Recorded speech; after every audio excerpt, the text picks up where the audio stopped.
El Instituto Renacer presenta su programa Palabras de Vida. Con ustedes, el pastor Walter Delgado.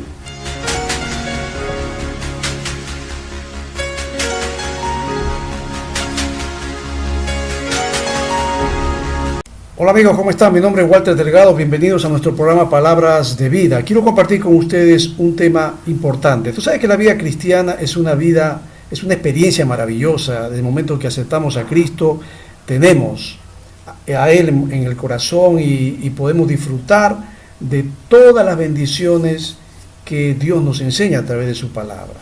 Pero sabes, déjame decirte que a veces en el lenguaje de algunos predicadores, mira, yo no estoy en contra de los predicadores, yo soy predicador de la palabra también, pero a veces cuando predicamos la palabra le decimos a la gente que no es creyente: ven a Cristo y Él solucionará tus problemas, ven a Cristo y Él te dará salud, te dará plata, te dará estabilidad en tu hogar, en tu familia, con Él serás feliz.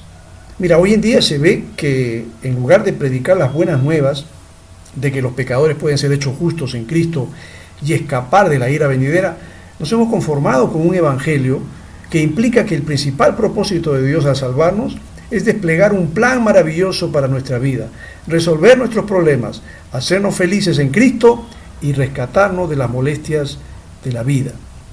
Los mensajes de hoy son más o menos así, ¿no? Vas a escuchar no siempre, pero vas a escuchar a algún predicador que va a decirte: Él quiere darte verdadera felicidad y llenar el vacío en tu corazón que tú has estado tratando de llenar con sexo, con drogas, con alcohol y con dinero. Jesús dijo que Él vino a darte vida y a dártela en abundancia, como dice Juan 10:10. Así que pasa al frente ahora mismo y entrega tu vida a Cristo para que puedas experimentar esta maravillosa vida que es nueva en Cristo. Pero luego, cuando ya esa persona se hace creyente y es parte de la iglesia, y es parte de la membresía y es alguien que está viniendo a la iglesia constantemente, a veces va a tener que escuchar al predicador hablando así.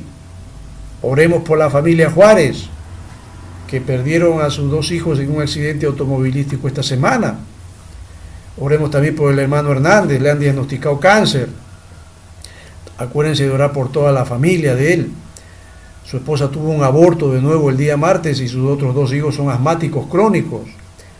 No se olviden de orar por la hermana Carmen, que se cayó y se fracturó la cadera. Ella es una hermana tan querida, ha tenido prueba tras prueba en su vida, especialmente desde la muerte de su marido Ernesto. Y también oremos por el anciano Calderón, que perdió su trabajo esta semana. Con eso se complicarán mucho las cosas para la familia Calderón, especialmente porque se aproxima su cirugía cardíaca. Y también no se olviden de orar por la hermana Arriaga, que murió de insuficiencia renal. Bueno, oremos por la familia, ¿no? Porque la familia ahora está dolida por la pérdida, y esta es la 3ª tragedia que padece este año. ¿Sabes? Cuando uno escucha esto, uno dice: ¿cómo? Primero me invitan a aceptar a Cristo porque Él me va a ayudar a resolver todos mis problemas, y ahora que estoy viviendo la vida cristiana, tengo que escuchar estas cosas. ¿Cómo es esto? Como alguien dijo, el predicador promete un lecho de rosas para los que vienen a Cristo, pero los que están en Cristo obviamente están sentados en un doloroso lecho de espinas. Déjame contarte las anécdotas de algunos siervos de Dios. Yo no niego ni dudo que son hombres de Dios, pero que han tenido que pasar por experiencias dramáticas, traumáticas. Un pastor fue con su esposa a una reunión. Su hijo adolescente manejó en su propio vehículo a la misma reunión. En el camino a la casa, cuando el pastor ya regresaba, el pastor llegó a donde había ocurrido un accidente. Así que se detuvo para ayudar. Al asomarse al vehículo, vio a su amado hijo adolescente muerto, impactado sobre el volante. En otra ocasión, despertaron al pastor de una iglesia a las 3 de la mañana para aconsejar a un hombre que había venido a su puerta y estaba esperando en la sala. Cuando el pastor entró a la sala, el hombre empezó a atacarlo con un machete. El pastor estuvo al borde de la muerte y sufrió lesiones físicas y mentales permanentes que lo incapacitaron para ministrar y requería atención las 24 horas. Otro pastor se enteró de que su esposa tenía esclerosis múltiple. Su enfermedad incapacitante lo dejó a él como el único miembro de la familia capaz de atender a sus 3 hijos pequeños. Luego le diagnosticaron cáncer a él. Su esposa murió después de luchar con su enfermedad durante muchos años. Otro creyente, que era un diseñador gráfico, se casó con una mujer cuyo marido cristiano había muerto de cáncer, dejándola a ella para criar a sus 5 hijos. El matrimonio parecía marchar muy bien hasta que ella se fue con otro hombre. Dejó al hombre con el único hijo que él había tenido con ella. Algún tiempo después de eso, alguien se metió a su casa y lo golpearon a palos. Tuvieron que llevarlo de urgencia al hospital para recibir tratamiento. El 19 de junio del año 2000, 5 misioneras en capacitación con la misión Nuevas Tribus levantaron su tienda de campaña durante una fuerte tormenta en el estado de Mississippi. Jenny, una atractiva señorita de 20 años de edad, observó que la lluvia hacía que el techo se colgara, así que levantó el palo de soporte para elevar el techo. Súbitamente un rayo alcanzó el palo y atravesó su cuerpo, dejándola con quemaduras de 2º grado en la cara, brazo y espalda. Sus amigas reanimaron su cuerpo inerte y la llevaron de urgencia al hospital, donde fue internada en la unidad de terapia intensiva.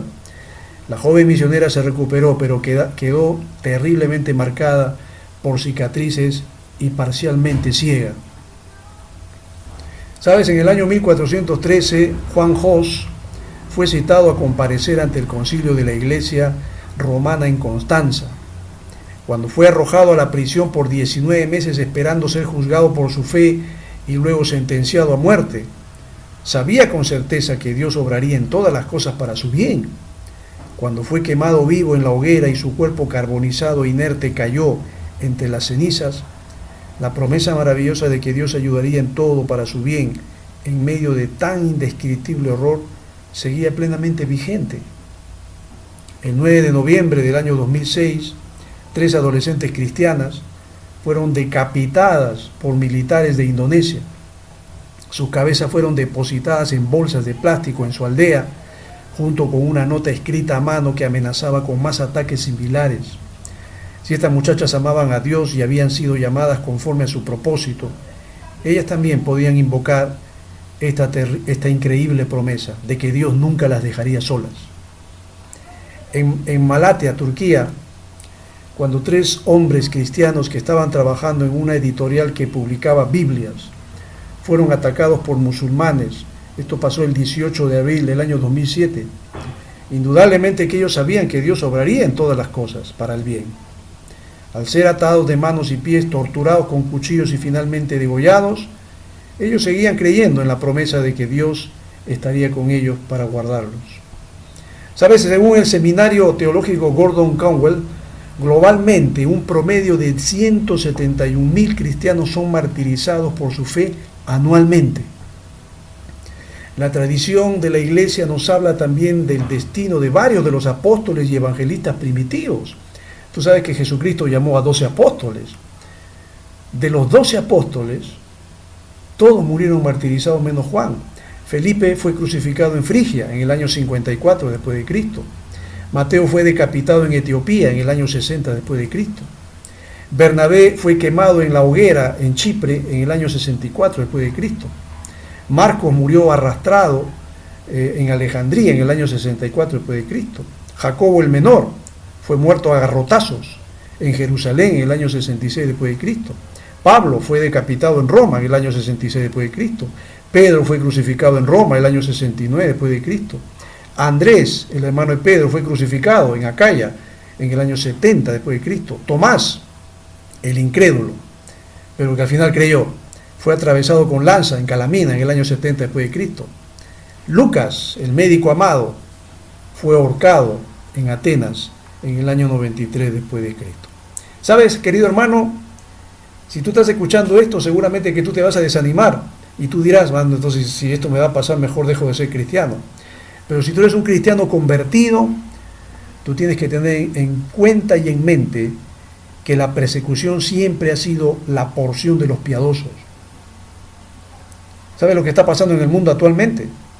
La realidad es que cada 24 horas en el mundo hay 150,000 personas que están muriendo y están pasando a la eternidad, la mayoría de ellas sin el Salvador. Según la Organización Mundial de la Salud, el cáncer arrastró a 7,9 millones de víctimas a sus tumbas en el año 2007, y las enfermedades cardíacas mataron a 7,2 millones. Cada año, 1,27 millones de personas mueren en accidentes de tránsito, de tráfico.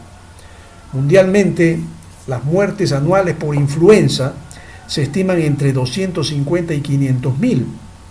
Tan solo en los Estados Unidos, cada año las infecciones hospitalarias ayudan a 100.000 personas a salir de este mundo. Si los hospitales sucios no matan a las personas, la incompetencia podría hacerlo, porque se calcula que entre 40 y 100.000 personas en ese país mueren anualmente debido a los errores de los médicos. ¿Qué dice la Biblia al respecto de todo esto?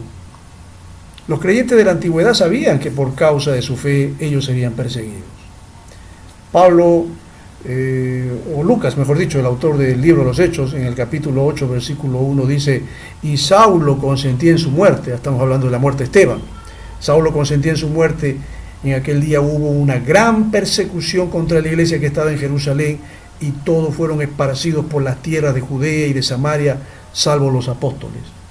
Ya los cristianos, después que Cristo ascendió al cielo y recibieron el poder del Espíritu Santo, obviamente que fueron capacitados para evangelizar y ver la mano poderosa de Dios obrando en la vida y la salvación y la sanidad y la liberación de muchas personas que estaban endemoniadas. Pero eso también acarreaba el hecho de ser perseguidos. Muchos de ellos experimentaron las más horrendas muertes, como narra el autor de Hebreos en el capítulo 11, versículo 37 al 40, cuando dice: fueron apedreados, aserrados, puestos a prueba, muertos a filo de espada, anduvieron de acá para allá cubiertos de pieles de ovejas y de cabras, pobres, angustiados, maltratados, de los cuales el mundo no era digno, errando por los desiertos, por los montes, por las cuevas y por las cavernas de la tierra. Y todos estos, aunque alcanzaron buen testimonio mediante la fe, no recibieron lo prometido, proveyendo Dios alguna cosa mejor para nosotros, para que no fuesen ellos perfeccionados aparte de nosotros. Si bien es cierto el plan maravilloso que tiene Dios para nuestras vidas, pensamos que no incluirá el dolor y el sufrimiento, pues déjame decirte que no siempre es así. Seguir a Cristo y perseverar en su doctrina a veces puede implicar, hermano querido, que tú puedas padecer y puedas sufrir, como ya Pablo lo decía en 2 Timoteo 3:12, y también todos los que quieren vivir piadosamente en Cristo Jesús padecerán persecución. Bueno, como lo hemos dicho anteriormente, en esta parte del mundo no sabemos lo que significa la persecución violenta, sangrienta, atroz, como la que están viviendo nuestros hermanos allá en el Oriente, en Siria, en Irak o en algunos países del África. Pero Jesús llamó bienaventurados a los que padecen persecución, como dice Mateo 5:10. Bienaventurados los que padecen persecución por causa de la justicia, porque de ellos es el reino de los cielos. Si el plan maravilloso de Dios no nos exime del quebranto y del dolor, pues será completamente cumplido cuando estemos en la eternidad con Dios. Allí solamente descansaremos de tanto quebranto y sufrimiento. Como dice Apocalipsis 21:4, enjugará Dios toda lágrima de los ojos de ellos, y ya no habrá muerte, ni habrá más llanto, ni clamor, ni dolor, porque las primeras cosas pasaron.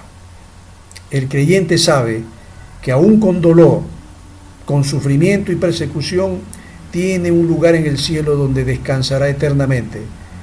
Pero la pregunta: ¿qué del pecador irredento? ¿Qué de aquel que no conoce a Cristo? Pedro dice en su primera epístola, capítulo 4, versículos 18 y 19, y si el justo con dificultad se salva, ¿en dónde aparecerá el impío y el pecador? De modo que los que padecen según la voluntad de Dios, encomienden sus almas al fiel Creador y hagan el bien. Querido hermano, Dios te llama a ti a que seas fiel, y fiel hasta la muerte. Problemas y dificultades, enfermedad, sufrimiento, es muy probable de que pasen por tu vida. Pero aún así, en Cristo podemos estar llamados, somos llamados, mejor dicho, a ser vencedores, más que vencedores. Y piensa que ni la muerte, ni la vida, ni ángeles, ni principados, ni las potestades, ni lo presente, ni lo porvenir, ni el cáncer, ni la persecución, ni ninguna otra cosa que hay en este mundo y que está quitándole la vida a mucha gente. Nada de eso te apartará del amor de Dios que es en Cristo Jesús. Mantén tu fe incólume, firme en nuestro Señor Jesucristo, y Él te dará la corona de la vida. Espero que este mensaje haya sido de inspiración y bendición para tu vida. Tu amigo y servidor Walter Delgado me despido. Hasta la próxima edición de nuestro programa.